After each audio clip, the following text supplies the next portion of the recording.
Motivation with moon চ্যানেলে আপনাদের সকলকে স্বাগত। আজকে আমাদের আলোচনার বিষয় যত মত তত পথ।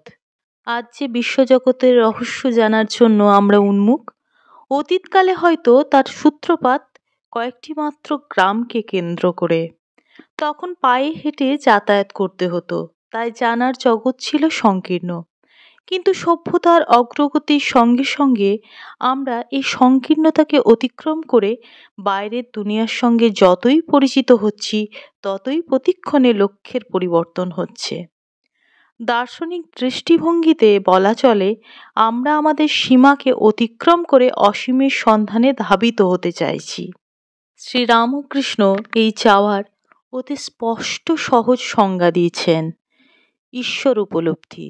যদি ঈশ্বরকে জানতে পারি, তবে তো আমরা তার সঙ্গে একই হয়ে যাব, এবং ঈশ্বরের অর্থই হলো যিনি কোনো অবস্থায় কোথাও কিছুর দ্বারা সীমিত নন। তিনি একই সময়ে সর্বত্র বিরাজমান, সর্বজ্ঞ, সর্বব্যাপী।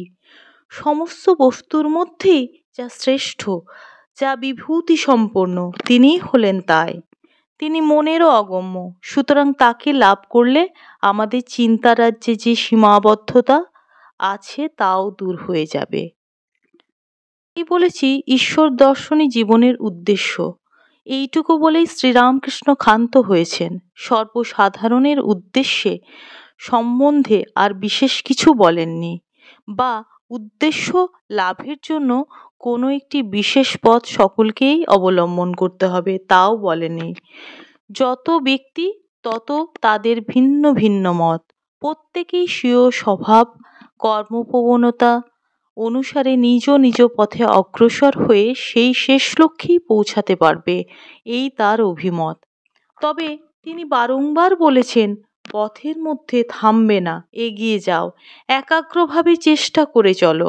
এই প্রসঙ্গে তিনি এক কাঠুরিয়ার গল্প বলতেন। এক কাঠুরে বনে কাঠ কাটতে গিয়েছিল। এক ব্রহ্মচারী তাকে বললেন, এগিয়ে যাও। এগিয়ে গিয়ে সে চন্দন গাছ পেল। এতদিন সে সাধারণ কাঠ কেটে বিক্রি করত, এখন চন্দন কাঠ বিক্রি করে অনেক অর্থ পেল। কিছুকাল পরে সে ভাবল, তিনি তো এগিয়ে যেতে বলেছেন, চন্দন গাছ পর্যন্ত তো বলেননি, সুতরাং সে আরো এগিয়ে গেল। এগিয়ে গিয়ে সে পেল রূপোর খনি। কিছুদিন পর আরো এগিয়ে গেল, পেল সোনার খনি, হিরে মানিক ইত্যাদির খনি। সুতরাং চড়ুই বেতি, চলো চলো চলো এগিয়ে চলো।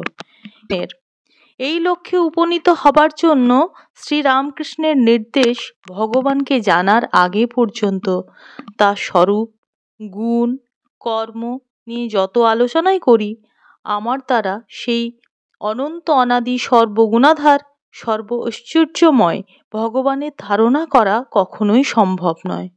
সুতরাং আমাদের প্রতি মুহূর্তের জীবনধারাকে এমনভাবে নিয়ন্ত্রিত করতে হবে যাতে শ্রীরাম ও কৃষ্ণের নির্দিষ্ট ওই লক্ষ্যে উপনীত হতে পারি। শ্রীরামকৃষ্ণ তার নিজ জীবন দিয়ে দেখিয়েছেন, কোনো পুঁথিগত বিদ্যার দ্বারা নয়, কেবলমাত্র ঐকান্তিক ব্যাকুলতা, অনলস অধ্যাবসায় ও নিরন্তর চেষ্টার দ্বারাই এই লক্ষ্য বস্তুকে লাভ করা যায়। কিন্তু ঈশ্বর লাভ করেও তিনি ক্ষান্ত হননি। সেই পরম করুণাময় পুরুষ তার লব্ধ সম্পদ বিশ্ববাসীকে বিলিয়ে দিতে উদগ্রীব ছিলেন। তার এই মনোভাব তারই কথিত একটি গল্পে পরিস্ফুট। 3 বন্ধু বেড়াতে বেড়াতে একটা পাঁচিল ঘেরা মাঠের কাছে উপস্থিত হলো। মাঠ থেকে খুব আনন্দ উল্লাসের আওয়াজ পেয়ে প্রথম দুজনেই পরপর পাঁচিলের ওপর উঠে ভেতরে যা হচ্ছে দেখে আনন্দে মাঠের মধ্যে লাফিয়ে পড়ল। যে আনন্দের আভাস তারা পেল, তা তৃতীয় বন্ধু বা অন্য কেউই জানল না। তৃতীয় বন্ধু পাঁচিলের উপর উঠে দেখল মাঠের ভিতর কত মজা, কত আনন্দ হচ্ছে। সে কিন্তু সেখানে ওই 2 বন্ধুর মতো মাঠে ঝাঁপিয়ে না পড়ে রাস্তায় যারা ছিল তাদের উদ্দেশ্যে চিৎকার করে ডাকতে লাগলো, এসো এসো, দেখো এখানে কত আনন্দের ব্যাপার চলছে। শ্রীরামকৃষ্ণ হলেন এই শেষোক্ত ব্যক্তি, তৃতীয় বন্ধু। তিনি যে আনন্দ পেয়েছিলেন তা সকলেই পাক, এই ছিল তার অভিপ্রায়। তিনি নিজের অনুভূতি, নিজের অভিজ্ঞতার কথা বারবার বলে তার ভক্তদের, শিষ্যদের, অনুরাগীদের উদ্বুদ্ধ করতে চেয়েছেন।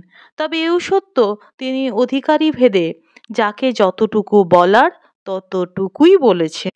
কারণ তার একটি মূলনীতি ছিল, কারোর ভাব নষ্ট করা চলবে না। যে যে পথে অগ্রসর হচ্ছে তাকে সেই পথে অগ্রসর হতে দিতে হবে। বিভিন্ন ব্যক্তির বিভিন্ন স্বভাব, যে যার পথে চলুক, প্রয়োজন মতো সেই পথেই তাকে এগিয়ে যেতে সাহায্য করো, এই ছিল তার নীতি। সব পথের পথিককেই সাহায্য করা সম্ভব হয়েছিল এই জন্যই যে তার মনে সব পথ জানার জন্য অসীম কৌতূহল ছিল, আন্তরিক আগ্রহ করিয়েছ। কিন্তু অন্য সবাই তোমাকে কিভাবে ডাকে, কোন পথ দিয়ে কিভাবে তোমাকে পায়, আমাকে সেই সব দেখিয়ে দাও। মা তার সেই প্রার্থনা পূর্ণ করেছিলেন এবং আমরা জানি যে প্রধান প্রধান সব কয়টি ধর্মমতের তিনি সাধন করেছিলেন এবং স্বল্প সময়ের মধ্যেই প্রত্যেকটিতেই সিদ্ধি লাভ করেছিলেন। প্রত্যেক পথ দিয়ে গিয়েই তার এই একই ঈশ্বর উপলব্ধি হয়েছিল বলেই তিনি বলেছিলেন, যত মত তত পথ, সব পথই সে একই লক্ষ্যে পরিসমাপ্ত হয়েছে। নিজ জীবন দিয়ে, আচরণ দিয়ে তাকে প্রমাণ করলেন। ওই সত্যকে যে জীবনে প্রতিফলিত করা যায়, তার আবির্ভাব না হলে তা আমরা জানতে পারতাম না। আজকের বৈজ্ঞানিক মনোভাবাপন্ন বুদ্ধিজীবী মানুষের জন্য শ্রীরামকৃষ্ণের এই দৃষ্টান্ত স্থাপনের অত্যন্ত প্রয়োজন ছিল। বৈজ্ঞানিক মন শুধু তত্ত্বে তৃপ্ত নয়, সে চায় তত্ত্বের ব্যবহারিক প্রয়োগ, প্রত্যক্ষ দৃষ্টান্ত। শ্রীরামকৃষ্ণ এই আধুনিক মনের জিজ্ঞাসা অনুভব করতে পেরেছিলেন এবং নিজের সাধনার ফল ঘোষণা করে বলেছিলেন, ঈশ্বরকে দেখা যায়। যেমন তোমাদের দেখছি তেমনি তাকেও দেখেছি। তোমরা চাইলে তোমাদেরও দেখাতে পারি। তোমাদের সুবিধা মতো, ইচ্ছা মতো, ক্ষমতা অনুযায়ী যে কোনো পথ ধরে অগ্রসর হও। কেবল ঐকান্তিক ব্যাকুলতাটুকু থাকলেই হলো, তাহলেই তোমরা তাকে পাবে। ঈশ্বর উপলব্ধি যা জীবনের উদ্দেশ্য, তা সম্ভব হবে। পূর্ব অবতার পুরুষের তুলনায় এখানেই শ্রীরামকৃষ্ণের অবদানের বৈশিষ্ট্য। তিনি সকল মতের প্রতি শ্রদ্ধাশীল ছিলেন। কোনো আলাদা সম্প্রদায়ের প্রবর্তক তিনি নন, তিনি সকল ধর্মমতের সমন্বয় সূত্র স্বরূপ।